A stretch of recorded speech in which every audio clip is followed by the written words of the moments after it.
Qual a nota mais grave que você alcança, assim? De quê? Na voz. Olha, assim. Você sabe, não? Não sei.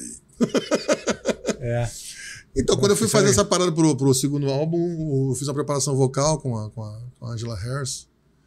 E ela falou: você é um barítono, mas você tem possibilidade de ter uma extensão de mais alta. E realmente, às vezes eu canto música em regiões assim. Eu gosto do grave, assim, mas eu não gosto de só ficar no grave, assim, entendeu? Assim, a música. Se você cantar todas as músicas como barítono, cara, assim, pô, eu sei que vai ser chato. O Barry White, sabe se. Barry White é baixo. É baixo, né? Muito mais. Uma vez eu vi uma pesquisa que dizia que nas gravações a nota mais grave, cara que tinha maior extensão era o Axl Rose. Essa outra pegada ali também de voz, né? Mas o Barry White, cara, se você pega ele na década de 70, ele tava cantando região super aguda. Pô, ele tava cantando um outro cara. Aí que você pega aquela música Practice What You Preach, né? Ele tá cantando, pô, grave, pô, bonitão, aquela voz. Mostra a minha filha que eu falo assim, brinco, né? Que ele não precisava cantar. Ele só falava. Você, Exatamente. E aí você. E o engraçado é assim, né? Que você. Enfim. No geral, né, cara, a gente tem aquelas coisas. Eu reparo isso em banda de cover, né?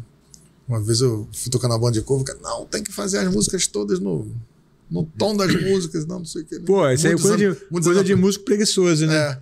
Cara, o vocalista falou assim, bicho. Não existe isso.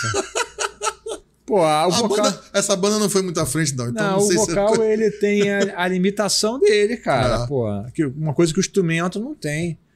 Porque eu já vi umas discussões assim interessantes de guitarristas e cantores, assim, tipo, pô, vai ter que mudar o tom, pô, mas. Não, mas tem que mudar. Vai fazer o quê? Coitado do cara. O cara vai cantar na região que ele não consegue cantar. É nessa hora que. Tá aí, o conhecimento do braço, né? Tá conhecimento vou trocar uma coisa. De graus, aí, né? Pensando em números romanos. 1, 4, 5. Até agora mudou o tom, mas são os mesmos graus. Essas horas é o que eu falo, são uso, né? A teoria sem uso prático.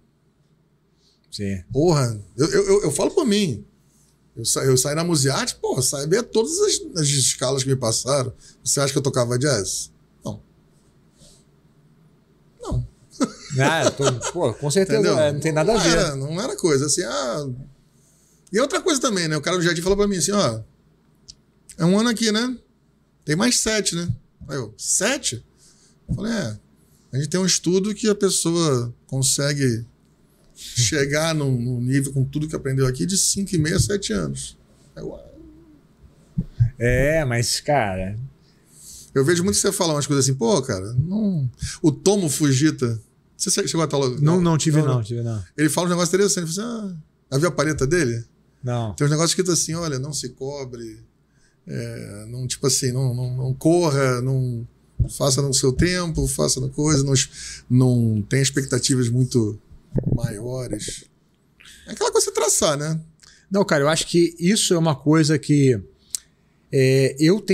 eu bato alguns princípios que eu tenho e às vezes sou meio chato, mas tem um ditado que diz o seguinte: quando você está cansado de falar, quando as pessoas estão começando a ouvir. Eu, como professor, cara, eu tenho um compromisso de deixar alguma coisa pra galera, principalmente para quem não é um músico experiente.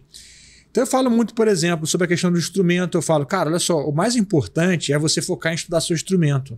Estudar música, ouvir, imitar. É isso que vai te levar a tocar bem.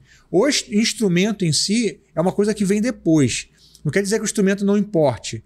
Quer dizer que o que mais importa é isso, tá? Então eu fico batendo muito nisso. Sempre tem debate sobre isso. Mas porque você não tocou num instrumento empenado? Eu falo, cara, mas instrumento empenado é boicote, não é instrumento ruim. Se você só consegue começar com um instrumento de R$500, R$400, pô, cara, tá tudo certo. Estuda com esse instrumento. Não fica achando que é um instrumento de 2 contos que vai te fazer tocar melhor. Mas é que você tá falando mesmo antes ali, porque eu ia chegar num outro princípio meu, eu esqueci. Você falou. Estamos sabotando a nossa entrevista. Eu tenho alguns princípios que eu bato demais. Não. Toda semana eu falo. Cara, mas sobre o longo prazo.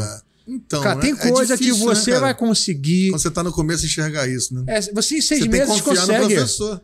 Você vai conseguir coisas em 6 meses, vão ter mudanças, vai ter em 3, vai ter em 1 semana. Cara, mas tem coisas que você não controla a hora que muda. Tem algumas chaves que vão virando dentro da nossa mente, que às vezes, cara, é uma coisa que você percebe. Caraca, isso mudou Hoje tudo. Eu vejo. Como é que se diz assim? Crystal clear, né? Crystal clear. Os momentos que fundamentais pra mim em certas coisas. Fala um aí. Falar um momento ruim, tá? Porque é no momento ruim que eu acho que aí dá uma parada e tal. Meu professor, esse que me ajudou a acompanhar o curso, ele era do Texas e tal, era um baixinho e tal, Willis Coggins. Depois eu tenho que falar uma coisa que ele me ofereceu uma vez, que eu falei assim, meu Deus do céu, como eu sou bobo. Sou muito bobinho. Eu era muito bobinho naquela época para deixar passar isso. Ele fazia uma jam session. Melhor, ele tocava. Aí no final ele falou assim, poxa, tô fazendo show lá no fundo, vai lá, aparece lá. Eu falei, tá bom. Eu, na verdade, nessa época, o cara que se interessava em blues mesmo, assim, era eu, nessa galera toda, brasileira. Né? E eu não tinha carro lá. Então era difícil as coisas e tal. Se eu não me engano... Aí o Wagner falou, vamos no show do professor, que é legal, deve ter o Kiff, vai aparecer lá, tá, vamos lá ver e tal. E aí a gente foi lá, né, tá naquele negócio do barzinho, né, tomando cerveja, não sei o quê. Do nada, ele chega no final e chega aí, toca uma música. Cara, isso pra mim era uma coisa alienígena pra mim naquela época, assim, entendeu? Era uma experiência sair do corpo. Porque eu não tava acostumado com aquela parada. Entendeu? Isso foi uma coisa que me mostrou toda essa coisa, porque tocava em banda, era banda, rock, entendeu? Tocar uma música junto, nunca ensaiamos. Nossa, que isso, tá louco, né? Aquela coisa de... Sim. Aí, chegou, vem cá. Cara, e tava no palco um guitarrista que já tocou com o Albert Collins, que tinha acabado de fazer um workshop tocando base lá pro... Base não, tocando junto com o Robben Ford. E o Robben Ford, ele quando tá nessa coisa, ele trouxe o cara de convidado. Sabe aquele convidado mal educado? Na primeira música ele atochou tudo e meteu solo assim, porradão assim. Aí o Robben olhou assim, tocou o dele, aí você vê claramente, a gente até comentou lá. Aí ele foi no amp dele, mudou as coisas, acabou o cara no resto do show. Caraca, hein? Por quê? Porque certos estilos, né, tem essa coisa, né? Mesmo que você colocou, você tem um vídeo famoso do Gary Moore com o B.B. King, né? Você olha, os timbres são diferentes. Agora você não gostar de mais de um, gostar mais de outro. Isso aí não interessa, entendeu? Mas numa situação dessa, entendeu? Tipo assim, o cara chegou na Jam Session, pô, fazer um solo, aí o cara vai, parece que tá... Tipo assim, o cara era convidado ali, workshop do Robben Ford, entendeu? Sim. Todo mundo notou no jet. O professor falou isso com ele. Pô, o cara... Aí tava esse cara lá. Né? E, cara, ele chegou assim pra mim, porra, qual tinha sido minhas guitarras? Uma Ibanez, que eu tocava, enfim, uma Ibanez RG que eu tinha na época. Com Floyd Rose. Claro. Eu era roqueiro mesmo. Tocava tap, essas paradas todas. Harmônico. Cara, eu vendi, deixei uma extrato aqui, comprei uma extrato lá de uma loja. $250. Só pra fazer o curso, vendi. E aí comprei guitarra e tal, não sei o que. Cara, eu nunca tinha tocado. Eu não sei o que era uma Telecaster. O que funciona? Faz o que isso aqui? Não sei. Eles são magros. Cara, uma Telecaster de 60 e pouco, pesada pra caramba. Aí ele botou, pô! Aí começou a música, eu tava tão nervoso que eu não percebi que a guitarra tava sem volume. Eu fui tocando. Caraca. Então, cara, eu tô me ouvindo. Cara, eu me perdi. Eu me perdi num blues 12 compassos, mas me perdi, porque eu não tava me ouvindo. Aí esse cara chegou assim, esse cara aqui, ó, tá perdido. Tirou a guitarra e saiu. Tirou sua guitarra? Não, tirou a guitarra, ele tirou a guitarra e saiu da Jam Session. Desceu do palco assim. Esse cara marrento. Aí eu, não sei o que.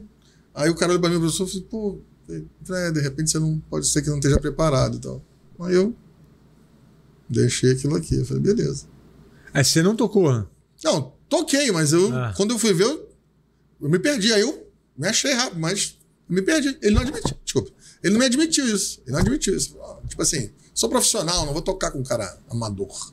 Porque talvez eu fosse. para aquela situação. Sim. Se fosse tocar no rock, não, mas... Sim, sim. Aí eu... Pô, não sei o quê.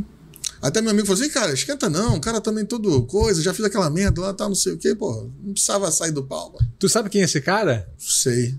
Mas não, o cara que ficou Eu relevante. conheço 2 caras que conhecem ele. Mas ele não é relevante. Ele não. era guitarrista do Albert Collins, base. Ah, já morreu? Não. Mas nunca... Não foi um cara. Tá tocando lá, enfim, é músico profissional, eu acho. Outro dia, por acaso, numa coisa do GIT, eu vi ele botou lá um negócio e tal, não sei o que e tal.